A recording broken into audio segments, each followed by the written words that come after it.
2045 merupakan momentum yang sangat bersejarah bagi Indonesia. Pertama, karena pada tahun tersebut, Republik Indonesia genap berusia 100 tahun atau 1 abad.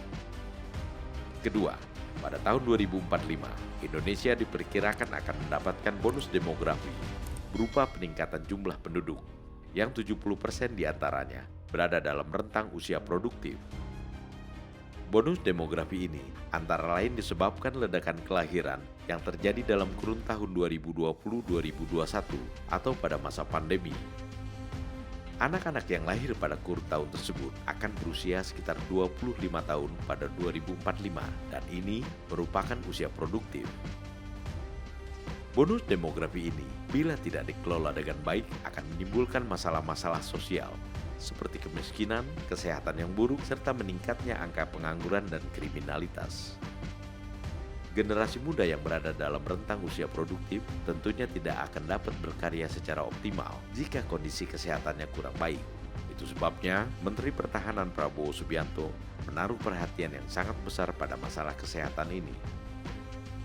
Salah satu masalah kesehatan yang hingga saat ini belum tertangani dengan baik adalah penyakit TBC, yang sampai sekarang masih merenggut puluhan ribu nyawa anak bangsa setiap harinya. Sehingga upaya untuk menghilangkan penyakit TBC dari tengah masyarakat merupakan target yang harus dicapai dalam waktu dekat.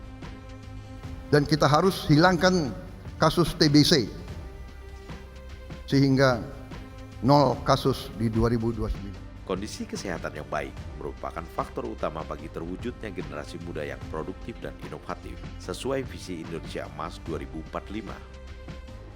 Kesehatan dan farmasi merupakan salah satu dari 10 fokus kebijakan menuju Indonesia Emas, seperti yang pernah diutarakan Menteri Pertahanan Prabowo Subianto dalam seminar transformasi bangsa menuju Indonesia Emas 2045 yang diselenggarakan oleh Institut Kajian Strategis Universitas Kebangsaan Republik Indonesia belum lama ini.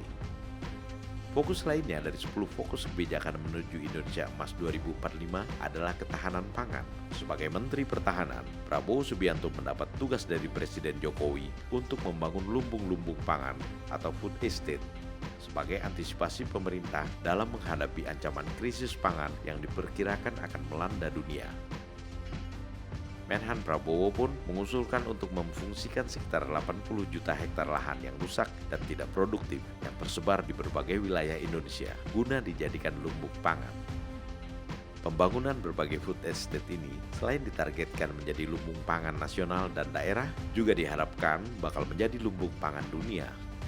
Intensifikasi lahan pertanian membuat lumbung padi desa, lumbung padi daerah, dan lumbung padi nasional, saudara-saudara.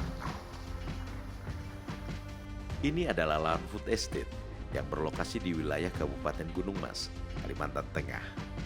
Lahan ini pada mulanya merupakan lahan tidak produktif. Sejak November 2020, lahan ini sudah mulai digarap dengan kegiatan land clearing.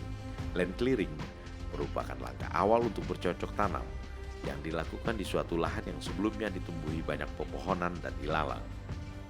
Namun tiba-tiba saja muncul isu yang tidak sedap. Isu yang menyebutkan bahwa proyek food estate di kawasan Kabupaten Gunung Mas, Kalimantan Tengah ini mangkrak alias gagal dan tidak dilanjutkan. Isu semacam itu di tahun politik seperti sekarang tentunya menjadi bahan yang menarik untuk digoreng. Bahkan ada politisi senior yang bersuara sangat keras tentang proyek food estate ini dan menganggapnya sebagai proyek yang tidak ada gunanya. Masih di Sapa Indonesia Malam bersama saya Friska Clarissa. Sekretaris Jenderal PDI Perjuangan mengkritik proyek food estate karena menebang habis hutan hingga dituding sebagai kejahatan lingkungan. Ada kecurigaan bahwa isu tersebut muncul karena keterlibatan Menhan Prabowo Subianto dalam proyek food estate. Karena Prabowo adalah bakal calon presiden yang akan maju dalam perhelatan Pilpres 2024. Ketika tim kami memantau langsung proyek food estate di Kabupaten Gunung Mas, Kalimantan Tengah ini, ternyata isu bahwa proyek tersebut mangkrak sangatlah tidak beralasan. Land clearing sudah selesai di lahan bakal food estate ini, bahwa tahap selanjutnya berupa pengolahan lahan, penanaman dan hilirisasi masih belum dilakukan sampai sekarang. Itu disebabkan belum turunnya anggaran dari Kementerian Keuangan. serta belum adanya izin dari Kementerian Lingkungan Hidup dan Kehutanan atau KLHK. Semua itu karena belum turunnya peraturan presiden atau Perpres mengenai hal tersebut. Jadi bukan kesalahan Kementerian Pertahanan. Sedangkan biaya yang digunakan untuk land clearing selama ini berasal dari anggaran Kementerian Pekerjaan Umum dan Perumahan Rakyat atau PUPR yang relatif terbatas. Namun para petugas di lapangan tetap bekerja semaksimal mungkin dengan anggaran yang terbatas itu. Internal tuh Pak ya? Ya, jadi kegiatan programnya ada di PUPR, anggarannya ada di PUPR. Kami yang melaksanakan. Nah ini memang sudah ada aturan di situ, ada kegiatan swakelola yang sudah ada ketentuannya. Program Food Estate merupakan program lintas kementerian dan di dalamnya ada Kementerian Pekerjaan Umum dan Perumahan Rakyat, Kementerian Pertanian, Kementerian Lingkungan Hidup dan Kehutanan, Kementerian BUMN, dan Kementerian Pertahanan.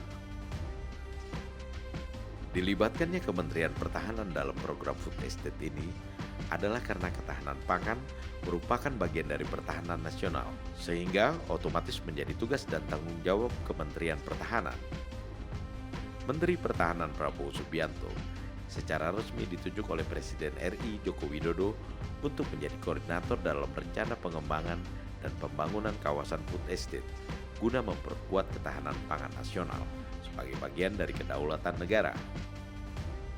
Selain ketahanan pangan serta kesehatan dan farmasi, fokus lainnya dari 10 fokus kebijakan menuju Indonesia Emas 2045 adalah ketahanan energi, ketahanan air, pengentasan kemiskinan, pendidikan, sains dan teknologi, pertahanan, industrialisasi, reformasi politik hukum dan birokrasi, serta transformasi keuangan negara.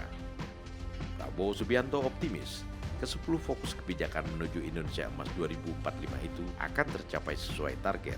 Karena menurut Prabowo, Presiden Jokowi telah memberikan landasan yang kuat melalui apa yang disebutnya sebagai Jokowinomics. Landasan tersebut antara lain terlihat dari produk domestik bruto atau PDB Indonesia yang selalu meningkat dari tahun ke tahun dan telah berada dalam ranking 16 PDB dunia. Pencapaian tersebut, ujar Prabowo, merupakan prestasi anak bangsa di bawah kepemimpinan nasional yang kuat. Prabowo merasa heran jika masih ada yang meragukan hal tersebut dan selalu berusaha mencari-cari kesalahan.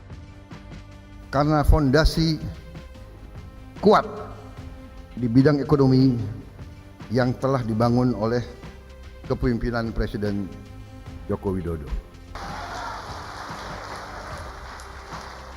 Prabowo juga berpendapat seluruh target yang ingin dicapai dalam visi Indonesia Emas 2045 hanya dapat terwujud dengan baik jika seluruh elemen bangsa bersatu dan kompak untuk merealisasikannya, termasuk kekompakan yang diharapkan akan terjadi di antara semua partai politik yang ada di Indonesia. Semua partai adalah kawan kita, semua partai kita ajak membangun Republik Indonesia. Prabowo Subianto, the man of our time.